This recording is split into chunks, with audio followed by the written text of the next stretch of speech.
In the sprawling corridors of Nexus Station, where 100 alien species conduct their business under the watchful eye of the Galactic Council, there exists an unspoken rule: never touch a human honor guard. These silent sentinels, draped in ceremonial blue and silver, stand motionless for hours beside the memorial walls where humanity's greatest sacrifices are etched in quantum crystal. They seem fragile compared to the towering Krillian warriors or the armored Vorthak delegates. Their weapons appear decorative. Their stance looks purely ceremonial. Commander Zexthal of the Hegemony Fleet learned why this assumption would be the greatest and last mistake of his military career. What happened in those 17 seconds would reshape how the galaxy viewed humanity forever. But it wasn't the violence that changed everything. It was what came after the silence fell. Some mistakes echo across star systems. Others rewrite the laws of physics. This one did both. The morning shift change at Nexus Station's memorial sector proceeded like clockwork.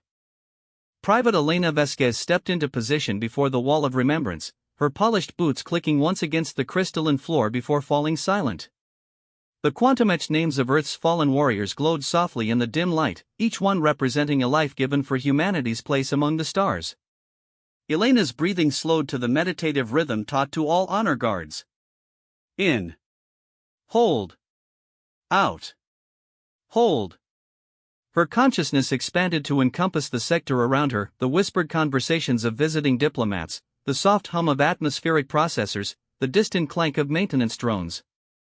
All of it registered without triggering reaction. She was a monument to stillness, a living memorial to sacrifice. The Hegemony delegation arrived precisely at 0800 hours. Commander Zexthal strode at the head of a formation of 12 Vorthak soldiers, his ceremonial armor clanking with each step. The Vorthaks stood 7 feet tall on average, their chitinous exoskeletons gleaming under the station's artificial lighting. Zexthal himself topped 8 feet, his crest spines marked with the deep purple striations that indicated noble birth and military supremacy among his people. "The memorial sector is open for your inspection, Commander," said Ambassador Chen, the human diplomatic liaison assigned to escort them. "Please observe appropriate protocol while viewing the displays." Zexthal's mandibles clicked dismissively. "Your warriors' names hold little interest. We have come to assess security vulnerabilities in preparation for the treaty signing." Elena remained motionless as the delegation approached. Her eyes stared straight ahead at the memorial wall, but her peripheral vision tracked their movement. Standard diplomatic visit. The Vorthaks were always aggressive in their posturing, but the treaty negotiations had been proceeding smoothly for months. This inspection was purely ceremonial. "These human sentries," Zexthal observed, stopping directly in front of Elena. "They stand like decorations. Are they functional soldiers or merely costume performers?" Ambassador Chen's diplomatic smile tightened slightly. "Honor guards are selected from our most elite military units. They undergo intensive training in both ceremonial duties and combat readiness." Combat readiness. Zexthal's laugh was a harsh chittering sound. "Look at this specimen. Barely 6 feet in height. No natural armor. Weapons that appear entirely ornamental." He gestured at the ceremonial plasma sword at Elena's side and the dress uniform that marked her as honor guard rather than active combat personnel. Elena's heartbeat remained steady. 70 beats per minute. Her breathing unchanged. The insults washed over her like rain on stone. This was part of the duty, to represent humanity's dignity in the face of any provocation. "I have studied your species' military capabilities," Zexthal continued, circling Elena slowly. "Your soldiers require extensive technological augmentation to compete with naturally superior warrior races. Without your powered armor and plasma rifles, you are little more than clever animals playing at war." The other Vorthaks chittered their amusement. Elena's eyes remained fixed on the memorial wall, where the names of her fallen comrades continued their eternal vigil. Staff Sergeant Martinez, killed defending Kepler 442b. Lieutenant Commander Singh, who died holding the line at Europa Station. Each name was a reminder of why she stood here, why she endured whatever small humiliations diplomacy required. Perhaps, Zexthal said, moving closer until his shadow fell across Elena's position, we should test the readiness of your ceremonial guards. A simple combat assessment to ensure they can actually protect these precious memorials. Ambassador Chen stepped forward. Commander, I must protest. The honor guards are not subject to foreign military assessment. They serve a ceremonial function during your visit. Of course, Zexthal replied. Merely an observation exercise. I will not use weapons. His mandibles spread in what might have been a smile. Simply a light physical examination of human durability. Elena felt the shift in air pressure as Zexthal moved closer. Still, she did not react. The protocol was clear: honor guards maintained position unless directly ordered to stand down by human command authority, or unless the memorial itself came under attack. Personal threats to the guard were irrelevant to the duty. Fascinating, Zexthal murmured. No reaction at all. Your training methods produce excellent automatons. Without warning, his massive claw swept forward, striking Elena's shoulder with enough force to stagger a normal human. Elena absorbed the impact without moving. Her body swayed slightly, then returned to position. A thin line of green blood Vorthak ichor from where his claw had scraped his own chitin against her uniform's armored threading stained her shoulder. The watching Vorthaks fell silent. Remarkable, Zexthal said, examining his claw. No flinch response. No defensive posture. Either exceptional discipline or exceptional stupidity. He raised his arm again, this time aiming for her head. Let us determine which. Commander, Ambassador Chen's voice carried a warning note. I strongly advise against continuing this course of action. Zexthal's blow never landed. Elena's hand moved in a precise arc, intercepting his wrist mid-strike. Her fingers found the pressure point between his wrist plates with surgical precision, and Zexthal found his arm locked in place by what felt like a mechanical vice. Threat to memorial acknowledged, Elena said quietly, her voice carrying the flat, emotionless tone of someone stating a technical specification. Defensive protocols engaged. She was still looking straight ahead at the memorial wall. Zexthal tried to pull his arm free and discovered that the small human had somehow anchored him in place. His strength, considerable even by Vorthak standards, might as well have been applied to moving a mountain.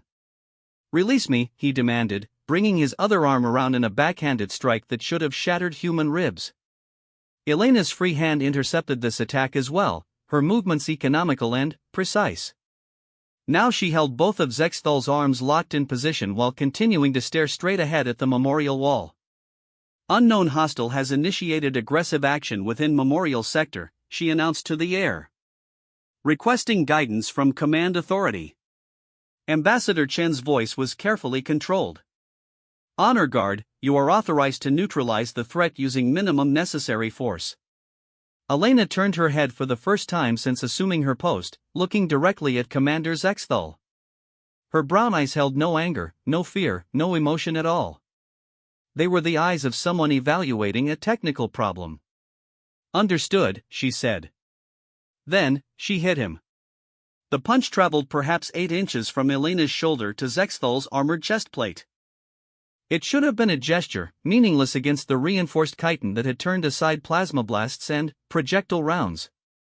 Instead, the impact rang through the memorial sector like a bell, a deep harmonic tone that seemed to emanate from the station's superstructure itself. Zexthal flew backward 17 feet before impacting the far wall hard enough to crack the reinforced polymer. His chestplate, forged from the shells of ancestral warrior kings and, blessed by Vorthak warpriests, showed a perfect circular depression where Elena's fist had struck. The commander slumped to the floor, unconscious. Elena returned to her position, hands clasped behind her back, eyes fixed on the memorial wall. A thin line of Zexthal's green ichor marked her knuckles where they had struck his armor. Threat neutralized, she reported. Resuming memorial watch. The 11 remaining Vorthak soldiers stood frozen, their compound eyes fixed on their fallen commander. In 3 decades of military service, Zexthal had never been defeated in personal combat. His armor had never been breached by anything short of heavy weapons. His unconscious body lay crumpled against a wall, felled by what appeared to be a single light punch from a human who couldn't weigh more than one-third his mass. Ambassador Chen cleared his throat. Medical teams are en route. I suggest we postpone the remainder of your inspection until the commander has recovered. His tone was perfectly diplomatic, but Elena could hear the steel underneath. Perhaps we could discuss alternative approaches to security assessment. The senior Vorthack soldier, a sub-commander with deep red markings, approached Elena's position cautiously. His translator unit worked overtime as he spoke in rapid, clicking Vorthack. How? He asked simply. Elena did not respond. Her duty was to guard the memorial, not to engage in conversation with foreign military personnel. Sub-Commander Kythex asks how our honor guard training produces such results, Ambassador Chen translated helpfully. I'm afraid that information is classified under military protection protocols. But, as they waited for the medical teams to arrive, Elena found her gaze drawn to one name in particular on the memorial wall. Colonel Sarah Chen, no relation to the ambassador, despite the shared surname. The first human to qualify for the experimental enhancement program that had cost Earth everything and given them the galaxy. The program that had taken volunteers from the Honor Guard and transformed them into something that could stand as equals among the stars. The program that had ended when the technology was deemed too dangerous for widespread use, leaving only a small number of enhanced soldiers to serve as humanity's last line of defense. The program that meant Elena Vasquez wasn't entirely human anymore, though the aliens didn't need to know the detail just yet. As the medical teams loaded Commander Zexthal onto a gravity stretcher, his eyes fluttered open. He stared at Elena's motionless form for a long moment before speaking to his sub-commander in their native tongue. What did he say? Ambassador Chen asked. Sub-Commander Kythex's mandibles clicked nervously. He wishes to know what other surprises humanity has kept hidden. And whether our intelligence estimates about your species require complete revision. Elena continued her vigil, but she was no longer thinking about maintaining stillness. She was thinking about the communication that would already be racing across subspace channels, carrying word of what had happened here to military commands across the galaxy. The secret was out. The question was what the galaxy would do with that knowledge. And whether humanity was ready for the answer. The Galactic Council's emergency session convened 18 hours after the incident at Nexus Station. Representatives from 43 species materialized as holograms around the vast circular chamber, their forms flickering with the slight delays inherent in faster-than-light communication across half the galaxy. High Chancellor Mordun of the Eltarian Republic called the assembly to order, his crystalline form refracting the chamber's light into prismatic patterns across the walls. Fellow council members, we gathered to address disturbing intelligence regarding human military capabilities. Sub-Commander Kythex of the Vorthack hegemony will present his testimony. The Vorthack officer's image solidified at the center of the chamber. Even through the holographic projection, his nervousness was apparent in the rapid clicking of his mandibles and the way his crest spines lay flat against his skull. Honored Council, Kythex began, I must report that our understanding of human physical capabilities appears to have been severely flawed. Commander Zexthal, veteran of 47 campaigns and bearer of the Iron Carapace decoration, was rendered unconscious by a single blow from a human guard who showed no signs of technological enhancement. Murmurs rippled through the assembled representatives. Ambassador Veltar of the Regelian Confederation leaned forward, her 6 arms gesturing dismissively. Sub-Commander, are you suggesting that an unaugmented human defeated a Vorthack warrior in single combat? The physical impossibility of such an event is well documented. That is precisely what I am reporting, Kythex replied. The human female designated as Honor Guard Elena Vasquez struck Commander Zexthal once in the chest. His ceremonial armor, rated to withstand Class 7 energy weapons, was damaged beyond repair. The commander remains in medical stasis while our healers work to repair the damage to his internal organs. Senator Grimfax of the Ursine territories growled low in his throat. Show us the recordings. The chamber's central display activated, showing the security footage from Nexus Station.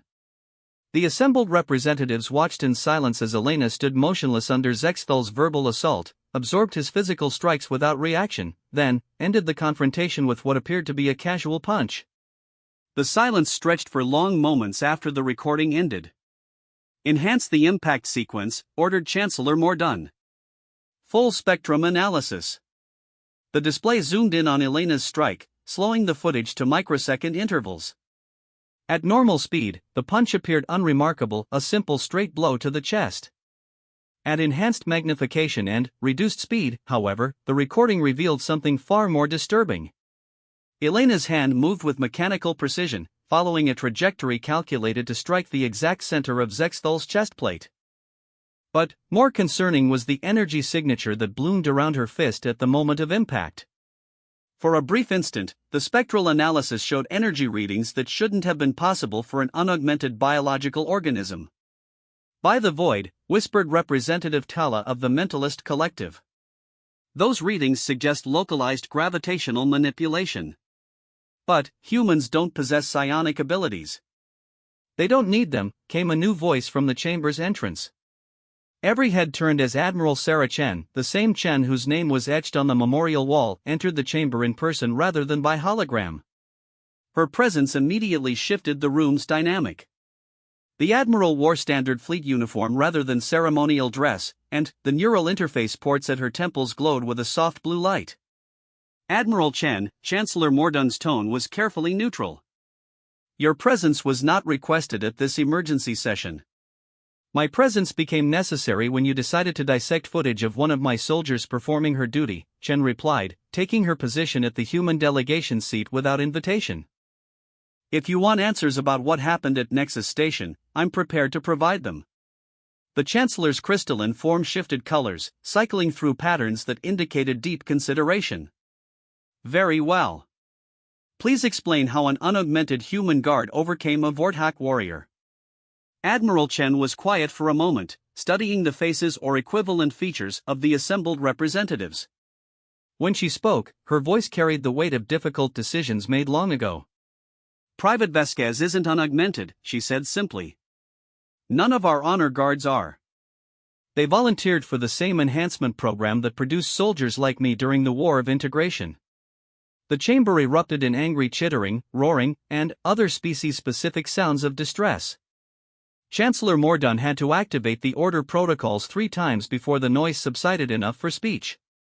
"Admiral," his voice carried dangerous undertones, "the accord signed following humanity's integration into the Galactic Council specifically prohibited the continuation of genetic or cybernetic enhancement programs." "You are describing a violation of treaty law." Chen nodded calmly. "We are describing the survival of our species. And if you'll check your records, you'll find that the Accords prohibited the creation of new enhancement programs. They said nothing about discontinuing existing ones." Representative Grimfax leaned forward, his massive form casting shadows across the chamber floor. "How many? I'm sorry? How many enhanced humans exist? How many supersoldiers has your species been hiding for the past 15 years? Admiral Chen met his gaze without flinching. "Enough." The simple answer landed like a bomb in the chamber. In the silence that followed, Chen activated her personal display system, projecting a series of images and documents into the chamber's central space. "The enhancement protocol was developed during the darkest period of the integration war," she began. "When humanity faced extinction at the hands of species who viewed us as nothing more than clever animals suitable for menial labor or elimination. The program took volunteers from our military's most elite units and made them into something that could stand against any opponent in the galaxy." The images showed soldiers in action, humans moving with impossible speed and precision, lifting objects that should have required mechanical assistance, surviving impacts that should have been instantly fatal. But they also showed the cost, medical readouts indicating severe physiological stress, psychological profiles documenting the mental toll of enhancement, casualty lists of volunteers who didn't survive the process. "The success rate was 37%, Chen continued. Of every 100 volunteers, 63 died during the enhancement process. Of those who survived, another 20% died within the first year from complications we couldn't predict or prevent. The program was discontinued not because of treaty requirements, but because we were killing our own people." Senator Veltar's arms moved in agitation. And yet you maintained the enhanced soldiers who survived. We maintained the volunteers who sacrificed everything to ensure their species could have a seat at this table, Chen replied sharply. Men and women who gave up their humanity so that the rest of us could keep ours. They serve in positions of highest honor because they've earned that right with their sacrifice. Sub-Commander Kythex spoke up hesitantly.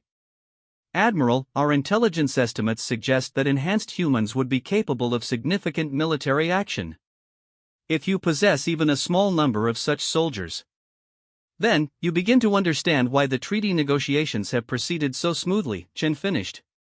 Why humanity has been treated as an equal partner despite our relative technological disadvantages. Why certain species have been more diplomatic than their usual customs might suggest. The implications settled over the chamber like a heavy blanket. Every representative was recalculating 15 years of diplomatic interactions through this new lens of understanding. Chancellor Mordun's form cycled through several color patterns before settling on deep blue, indicating serious concern. Admiral, are you suggesting that humanity has been conducting diplomacy under threat of force? I'm suggesting that humanity has been conducting diplomacy from a position of strength rather than weakness, Chen corrected. Every species in this chamber has advantages we lack. The Rigelians have natural psionic abilities. The Vorthax have armor-plated hides and warrior instincts bred over millennia. The Altarians have crystalline forms that are practically immortal. The Mentalists can read thoughts across star systems. She gestured around the chamber, taking in all the assembled representatives. Humanity has the ability to make choices that other species find incomprehensible. We volunteer for procedures that have a 63% fatality rate because the alternative is extinction. We stand guard over the graves of our dead not just for ceremony, but because we genuinely believe that service to something greater than ourselves is worth any sacrifice. We enhance our own people into weapons and, then, trust them to remain human enough to use that power responsibly. The chamber fell silent as the representatives absorbed this information. The enhanced soldiers serve in specific roles, Chen continued. Honor guards at memorial sites. Diplomatic protection details. Deep space reconnaissance missions that would be fatal for normal humans. They are not an army waiting for war. They are guardians ensuring that peace remains possible. Representative Tala's mental projection flickered with what her species used to indicate confusion. But, the power differential, a single enhanced human could potentially do what Private Vasquez did, Chen agreed. Defend herself and her post when threatened. Could potentially serve as a reminder that humanity didn't join the Galactic Council as supplicants begging for protection. We joined as equals who bring our own unique strengths to the table. Chancellor Mordun's form shifted to amber, the color of careful consideration. These enhanced individuals, they maintain psychological stability? There are no concerns about them becoming a threat to galactic peace? Admiral Chen was quiet for a long moment. When she spoke, her voice carried a weight of personal experience that resonated through the chamber. Every enhanced human undergoes continuous psychological evaluation and support. Many suffer from what we term enhancement dysphoria, the knowledge that they are no longer entirely human, that they have been changed in ways that can never be reversed. They require specialized medical care and psychological counseling to maintain their mental health and sense of identity. She paused, touching the neural interface ports at her temples. The enhancement process doesn't just change our bodies.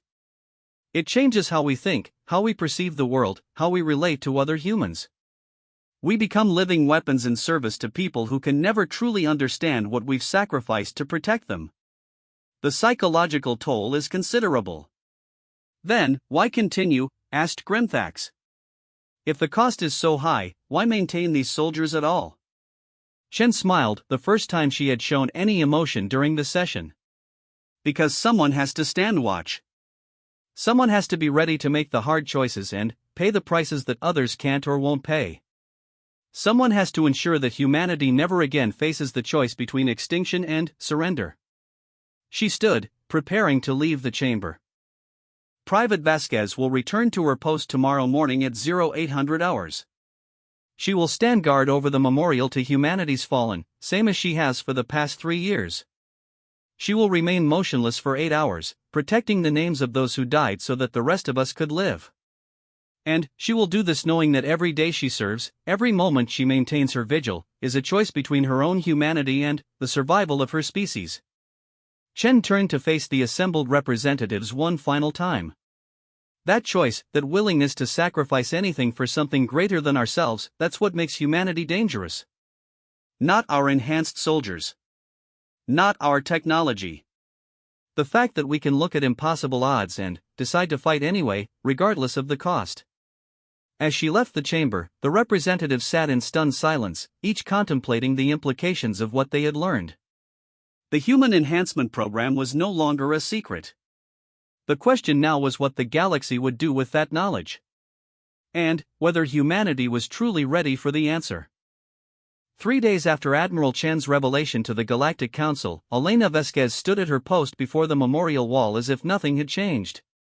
The quantum-etched names continued their eternal glow, each one representing a sacrifice made so that humanity could claim its place among the stars. To any casual observer, she appeared exactly as she had before the incident, motionless, dignified, utterly focused on her duty. But everything had changed. The diplomatic quarter of Nexus Station buzzed with activity as representatives from dozens of species conducted urgent consultations with their home governments. Emergency sessions were being called across the galaxy as military commands reassessed their strategic plans in light of humanity's hidden capabilities. The balance of power that had maintained peace for 15 years was shifting, and no one could predict where it would settle.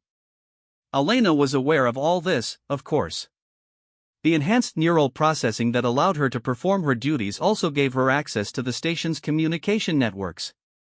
She monitored news feeds, diplomatic channels, and military communications with a fraction of her consciousness while maintaining her vigilant watch over the memorial. She was also aware that she was being watched. Ambassador Chen, the diplomatic liaison, not the admiral, approached her position with obvious reluctance. He had been avoiding the memorial sector since the incident, but duty finally compelled him to make this visit. "Private Vasquez," he said quietly, positioning himself where they could speak without his words carrying to the surveillance devices that now monitored the area with increased attention. "I need to ask you something, and I need an honest answer." Elena did not respond immediately. Protocol dictated that honor guards could engage in necessary communication while maintaining their posts, but such conversations were to be brief and mission-relevant. "Speak," she said finally. "Are you still human?" The question hung in the air between them like a charged particle waiting to discharge. Elena continued to stare straight ahead at the memorial wall, but Chen could see the slight tension that appeared around her eyes, the only sign that his words had affected her. "Define human," she replied. "Don't give me philosophy," Chen said, frustration creeping into his voice. "I've been fielding questions from 43 species about what humanity is capable of. About whether we're still the same species that signed the integration accords 15 years ago. About whether we can be trusted to honor our agreements or if we become something else entirely." Elena was quiet for a long moment. When she spoke, her voice carried undertones that hadn't been there before the enhancement, harmonic frequencies that suggested her vocal cords had been modified along with everything else. "I require 4 hours of sleep per night instead of 8. I can process information at speeds that would cause neural damage in an unmodified human brain. My bones are reinforced with synthetic calcium matrices that make them nearly unbreakable. My muscles operate at efficiency levels that violate baseline human physiology. My blood contains nanomachines that repair cellular damage and boost immune response." She paused, and, for the first time since taking her post, turned her head slightly to look at Ambassador Chen. "But I still dream about my childhood home in Mexico City. I still cry when I read letters from my family. I still feel pride when the flags of Earth and the Human Colonial Alliance are displayed together. I still believe that some things are worth dying for, and that standing guard over the memory of those who already made that sacrifice is the highest honor I can achieve." Chen studied her face, looking for some sign of the person he had known before the revelation had changed everything. Elena Vasquez had been assigned to his diplomatic detail for 3 years. He had watched her maintain her vigil through diplomatic crises, terrorist threats, and the daily grinding routine of memorial duty. He had never questioned her humanity before, because he had never needed to. The Vortak hegemony is demanding a formal review of the integration treaties, he said. They're claiming that humanity misrepresented our capabilities during the original negotiations. Half the council is backing them. And the other half? The other half is quietly reassessing their own military capabilities and wondering if they need to develop countermeasures. Chen rubbed his temples, where a headache had been building for the past 72 hours. Senator Grimthax sent a private communication asking whether enhanced humans were responsible for the unusual effectiveness of human diplomatic missions over the past decade. Elena's lips quirked in what might have been a smile. Were they? You tell me. How many enhanced humans are there in diplomatic protection details across the galaxy? Elena returned her gaze to the memorial wall. Enough. It was the same answer Admiral Chen had given the council, and it was just as unsatisfying when delivered by a private as it had been when spoken by an admiral. Ambassador Chen realized that he wasn't going to get more specific information from someone whose duty was to guard secrets as well as memorials. Elena, he said, using her first name for the first time in 3 years. What happens now? Before she could answer, the soft chime of an incoming priority communication echoed through the memorial sector. Elena's enhanced hearing picked up the transmission before the station's speakers activated. All personnel, attention. Incoming diplomatic vessel requesting emergency docking. Vessel designation, Hegemony Battlecruiser Dominant Talon. Purpose of visit, delivery of formal challenge to human military leadership. Elena and Ambassador Chen exchanged glances. In the 15 years since humanity had joined the Galactic Council, no species had issued a formal military challenge. Such challenges were relics of pre-integration warfare, when disputes between species were settled through combat rather than diplomacy. That can't be legal, Chen said, activating his personal communicator. The integration accords specifically prohibit military challenges between member species. Actually, Elena said quietly, they prohibit unprovoked military action. A formal challenge issued in response to perceived treaty violations is considered a legal diplomatic option under Section 847 of the Galactic Conflict Resolution Protocols. Chen stared at her. How do you know that? Enhanced neural processing includes access to legal databases, Elena replied. All honor guards are required to maintain current knowledge of relevant galactic law. Before Chen could respond, Admiral Sarah Chen's voice echoed through the station's communication system. All human personnel, this is Admiral Chen. We have received formal notification of a military challenge from the Vortak hegemony. The challenge specifically requests single combat between a Vortak champion and a human representative to determine the validity of our species' integration status. Elena felt something cold settle in her stomach, an emotion that her enhanced physiology tried to suppress but couldn't entirely eliminate. Under the terms of the challenge, Admiral Chen continued, the losing species will be required to renegotiate their integration status from a position of submission rather than equality. For humanity, this would mean accepting a client species status under Vortak protection. Ambassador Chen's face went pale. Client species status. That's barely one step above slavery. Elena nodded grimly. It's what the Kytherian Republic accepted after losing their challenge to the Vortaks 80 years ago. They've been providing forced labor and tribute ever since. This is insane, Chen muttered. We can't accept this challenge. The diplomatic consequences are irrelevant, Elena interrupted. Under galactic law, refusal to accept a formal challenge is considered an admission of guilt. We would face the same consequences as losing, but with additional restrictions for cowardice. Admiral Chen's voice continued over the communication system. The challenge combat will take place in 48 hours in the main arena of Nexus Station. Human representatives will select our champion within 24 hours. Elena felt the weight of destiny settling around her shoulders like a familiar cloak. She had known, from the moment her fist had connected with Commander Zexthol's armor, that this moment would come. The secret was out. The deception was ended. Now humanity would face the consequences of their choices, and the price would be paid in blood. Who will they choose? Ambassador Chen asked. Admiral Chen herself? One of the other enhanced soldiers? Elena was quiet for a moment, considering the tactical situation. The Vortax would send their greatest champion, likely someone even more formidable than Commander Zexthal.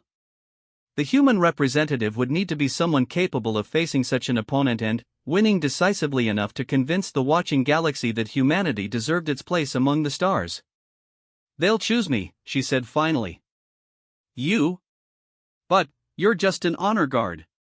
Surely there are enhanced soldiers with more combat experience. Elena turned to face Ambassador Chen fully, and he saw something in her eyes that made him take an involuntary step backward. It wasn't anger or fear or determination. It was the absolute certainty of someone who had already made peace with their fate. I'm the one who started this, she said simply. I'm the one who revealed our capabilities by defending myself against Zexthal. The honor of finishing it falls to me. As if summoned by her words, Admiral Chen herself appeared in the memorial sector, flanked by two other figures that Ambassador Chen didn't recognize but who carried themselves with the distinctive controlled grace of enhanced soldiers. Private Vasquez, the Admiral said formally. You are hereby relieved of memorial duty and placed on special assignment. Elena stepped away from her post for the first time in 72 hours, her muscles adjusting automatically to movement after prolonged stillness. She snapped to attention and saluted smartly. Ma'am. Requesting permission to accept the Vortax challenge as humanity's representative. Admiral Chen studied Elena's face for a long moment. Permission denied. Elena's expression didn't change, but Ambassador Chen could sense her surprise. Ma'am? You're not going to represent humanity in this challenge, Private. I am. Elena's enhanced neural processing immediately began running probability calculations. Admiral Chen was older, had more combat experience, and had been enhanced for longer than any other surviving soldier. But she had also been serving in administrative roles for the past 5 years, while Elena maintained the constant physical and mental conditioning required for honor guard duty. Admiral, respectfully, I believe I am better suited for this assignment.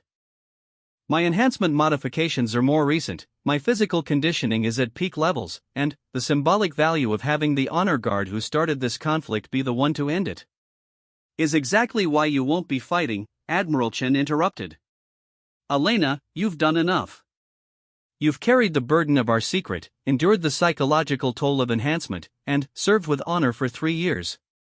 The responsibility for what happens next belongs to the command structure, not to the soldiers who follow orders. Elena felt something inside her chest, something that might have been relief, if her enhanced physiology had allowed for such reactions. For 3 years, she had stood guard over the names of the fallen, knowing that her own name might one day join them. The prospect of single combat against a Vortax champion didn't frighten her, but the thought of finally laying down the burden she had carried was almost overwhelming. Ma'am, she said quietly. What are my orders? Admiral Chen smiled, the same expression she had shown the Galactic Council, but warmer and more personal. Return to your post, Private. Stand guard over our memorial. Let the galaxy see that humanity's honor guards continue their duty regardless of what storms rage around them. Show them that we are still the species that volunteers to stand watch over the memory of sacrifice. Elena nodded and returned to her position before the memorial wall. As the Admiral and her escort departed to prepare for the challenge that would determine humanity's future, Elena resumed her vigil over the names of the fallen. But, now, as she stared at the quantum-etched inscriptions, she found herself reading them with new understanding. Each name represented someone who had made the same choice she had made to sacrifice their individual humanity for the survival of their species. Each one had faced the question that Ambassador Chen had asked her, are you still human? And each one had answered with their life, human enough to die for something greater than yourself. As the 48-hour countdown began, Elena stood guard over their memory and waited to see if humanity's greatest gamble would finally pay off, or if the price of their deception would be higher than even enhanced soldiers could bear. The names on the wall glowed softly in the dim light, eternal witnesses to the choices that had brought them all to this moment. Tomorrow would bring answers. Tonight, Elena Vasquez, human, enhanced, guardian, kept her vigil and waited for the galaxy to decide what they were worth. In the distance, the dominant Talon settled into its docking bay, carrying the Vorthak champion who would determine humanity's fate. But Elena's eyes remained fixed on the memorial wall, where the names of heroes reminded her that some battles were worth fighting regardless of the odds. Some sacrifices were worth making even if no one else understood their value. Some watches were worth keeping even when the dawn seemed impossibly far away.